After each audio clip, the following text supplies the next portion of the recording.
All right, guys, we are back. Time to jump back into this little box of fragrances from Lattafa. Again, it's their little 20 ml sample sets. Each one's 20 ml, so 100 ml total. So like one total full-size bottle of fragrance, but spread out among 5 different kind of samples. Today we're doing it's the Antiquity collection from Lattafa. This is 1505. It's the one that's got like the pocket watch on it. If you can't see it right there, go into focus for me. Yeah, there you go.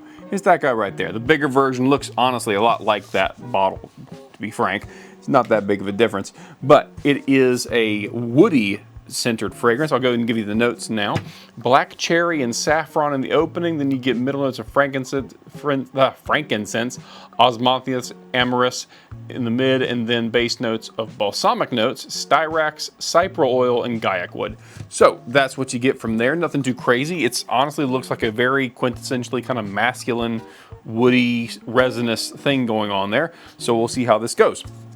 It also looks very much like a winter fall fragrance. So this is also the first one in this lineup that I've done that looked to be a men's cologne versus a woman's perfume. So as always, the way we do on this channel, we spray on skin and paper. The paper is kind of like an analog for spraying on clothing, since, to be perfectly frank with you, during the winter time, you don't have as much skin to spray on. So some people need to know, hey, how does this end up appealing, or how does it end up kind of looking or smelling once you get this onto clothing? Is it different? Is it better? Is it worse? Is it stronger? All that fun stuff. Then we spray on my skin, which is just pulse points.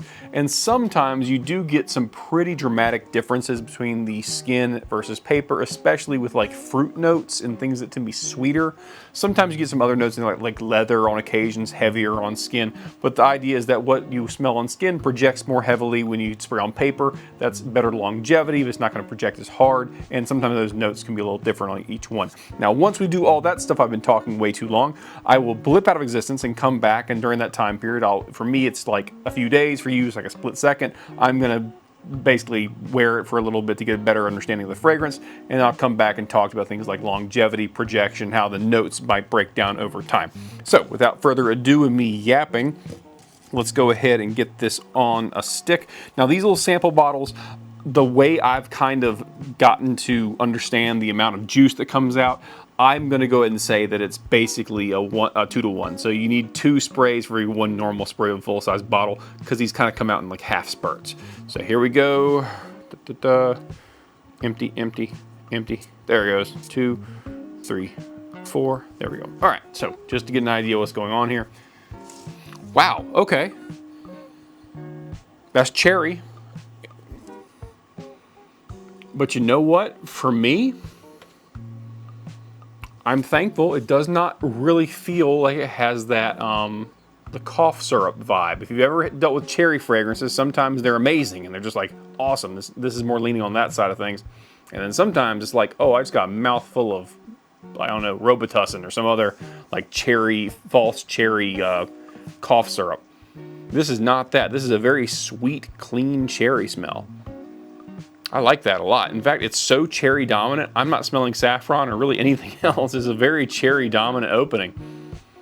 It's kind of impressive. Yeah, that's an easy one to like. And if it doesn't, if this were to be like the be all end all of the fragrance, I would say this is more of a woman's perfume. But it's a very clean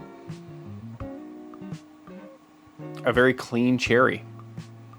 Almost smells kind of juicy. Okay, so I'm getting some kind of vague floral in here as well. That could just be the saffron mixed along with some of the middle notes. But holy cow, that's actually very, very nice. When I see cherry on there, I'm like, oh, am I going to be smelling cough syrup, or is it going to smell good? This is not cough syrup. This smells very nice so far. All right, let's go ahead and spray on skin. All right, 4 sprays. That's what we do. Screw it. I'll do it in the other arm too. The wife gets to smell me. All right, let it flash. I don't know why I'm letting it flash. There's so much fragrance in front of my face right now. This thing projects pretty heavy too, especially the opening cherry note. It really projects hard. Okay, there's more to it on skin. All right, so on paper, it's very cherry dominant. On skin, more saffron comes out, a lot more frankincense comes out as well. Those resinous notes really push harder. and it cuts into that fresh sweet cherry. So like, again, fresh sweet cherry, you think, okay, that's going to be kind of like, you know, kind of feminine, and you'd be right. So this cuts into that. This is where it gets a lot more masculine, but it's nice. It's very clean. It's definitely heavy on the resins and woods. So it's almost like cherry's kind of taking a back seat now. But that's nice. It's uber masculine. This is not like this is not a young man's fragrance, in my opinion. This is an older guy's fragrance. Older meaning like 30s. That's kind of where I'm at on that. 30s, or you're trying to be more mature. Like that's the kind of vibe I'm getting from this. But yeah, that's great. So I'm gonna blip out of existence, and I'll come back, talk to you about things like the breakdown over time of the fragrance. Hopefully the screen's not too dark. I hope it's not too dark for y'all. I should have checked that a little better. But I will come back, I blip out of existence, I come back and tell you about longevity, projection, and the note breakdown over time. What notes dominate typically is how I really focus on it, and like use cases, who's gonna get the most out of this kind of fragrance. So I will be right back. All right, guys, welcome back. We're gonna finish up talking about Lattafa's 1505 from their La Collection d'Antiquités lineup. So it's right here. I'll zoom back in on it just so we can see what's going on. There we go. All right, looks like this. The big bottle obviously is 100 ml. Looks very similar. Part of their Pride line is this whole setup of samples right here.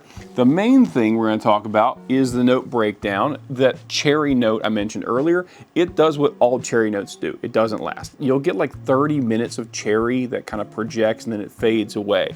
Once that fading is done, you end up with a very kind of smoky, resinous kind of vibe to it. Although smoke and incense are not listed in the notes, it's definitely like a smoky, resinous, woody kind of vibe overall. That's what you end up with. Now that being said, that smoky, resinous combo doesn't push super hard. So you're not talking. So when we talk about projection, the primary projecting notes is the saffron. You get some of that frankincense and the resinous that projects the hardest. The smokiness doesn't tend to project that hard for in my experience.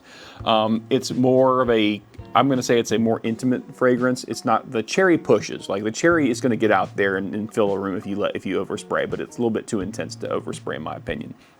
But overall, it's a office safe, simple cherry incense kind of combo. That's what I get from it. Now that being said, it's not mass appealing in like a designer way. This isn't like a 2% or like only like 2% of the population is going to enjoy this. This is a 20%er. This is something that someone wants that's very masculine, that opens up kind of fresh with the cherry, but then dries down to a nice smoky, resinous, incensey kind of vibe with some wood in there. So if you like that, if you like, and plus the cypress oil and that kind of stuff in there, almost kind of semi-piney.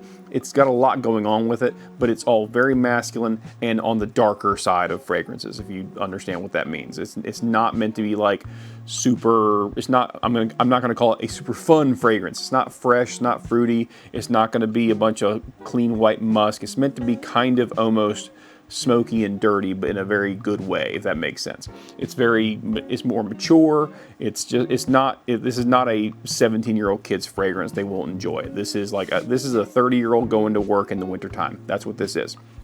So that being said, as far as longevity, you'll get 8 hours on skin. You'll get about 3 hours of good projection, and it kind of starts to fade down, but it's not like you're not going to fill a room up with that smoky, incensey smell, which a lot of people wouldn't want to do anyway. It's more like, hey, if you shake somebody's hand, they'll notice it. But if you walk by somebody at like a good clip, maybe they might smell you in the wake, but they're not going to you're not going to sit in one cubicle and then 3 cubicles away, they're going to smell you after the first 30 minutes. And what projects during the first 30 minutes is that cherry note. So just keep that in mind.